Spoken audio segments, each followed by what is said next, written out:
दिवाळी आली पण राज्यातील 2 लाख अंगणवाडी ताई आणि सेविकांना मिळाले फक्त 2,000 रुपये भाऊबीज, पण हक्काचा बोनस धरावाच ना. नमस्कार मंडळी, मी कृतिका आणि तुम्ही बघत आहात नीती कट्टा. आज आपण बोलणार आहोत अंगणवाडी ताई व सेविकांच्या भाऊबीज आणि हक्काचा बोनस या विवादावर. गेल्या काही वर्षांपासून त्यांनी कोणत्या मागण्या केल्या आणि सरकारने कसा प्रतिसाद दिला ते पाहूयात. राज्यात अंगणवाडी प्रणालीत तब्बल 97,475 अंगणवाडी आहेत आणि त्यात काम करणाऱ्या 2 लाख महिला कर्मचारी. ताई आणि सेविका दर महिन्याला मानधन म्हणून 13,500 रुपये आणि 8,500 रुपये मिळतात, पण ही रक्कम नियमित मिळत नाही आणि दिवाळीच्या वेळी मिळणारा भाऊबीज देखील ऐच्छिक स्वरूपात देण्यात येतो. गेल्या 10 वर्षांमध्ये भाऊबीज 2,000 रुपयांवर स्थिर राहिलेले आहे आणि यात वाढ देखील नाही. गेल्या काही वर्षांपासून अंगणवाडी कृती समितीने मागणी केली आहे की भाऊबीज ऐच्छिक नको, हक्काचा बोनस मिळावा. यासाठी त्यांनी सर्वोच्च न्यायालयात सुद्धा अर्ज करून निकाल मिळवला आहे.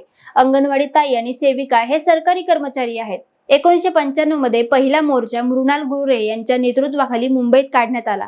त्यावेळी भाऊबीज रक्कम फक्त 250 रुपये होती, नंतर 500 रुपये करण्यात आली, नंतर 1000 आणि आता 2,000 रुपये झाले. कृती समितीचा मुद्दा असा आहे की भाऊबीज ही ऐच्छिक आहे, पण बोनससाठी स्वतंत्र कायदा आहे. 21,000 रुपयांच्या खाली वेतन असणाऱ्यांना किमान 7,000 किंवा 1 महिन्याचे वेतन बोनस म्हणून द्यावे असे कायद्यात नमूद आहे.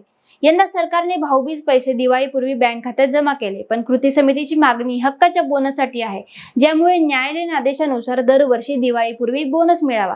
जर हक्काचा बोनस मिळाला तर अंगणवाडी ताई व सेविकांना आर्थिक स्थिरता मिळेल, त्यांच्या कामाचे सन्मान आणि दर्जा वाढेल आणि नियमित बोनस मिळाल्याने दिवाळीचा आनंद द्विगुणित होईल.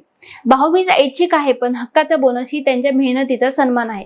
कृती समितीची मागणी योग्य ठरल्यास राज्य सरकारने ही रक्कम दरवर्षी सुनिश्चित करणे आवश्यक आहे. तुमच्या मते या ताई आणि सेविकांना भाऊबीज ऐच्छिक नको आणि हक्काचा बोनस हवा का?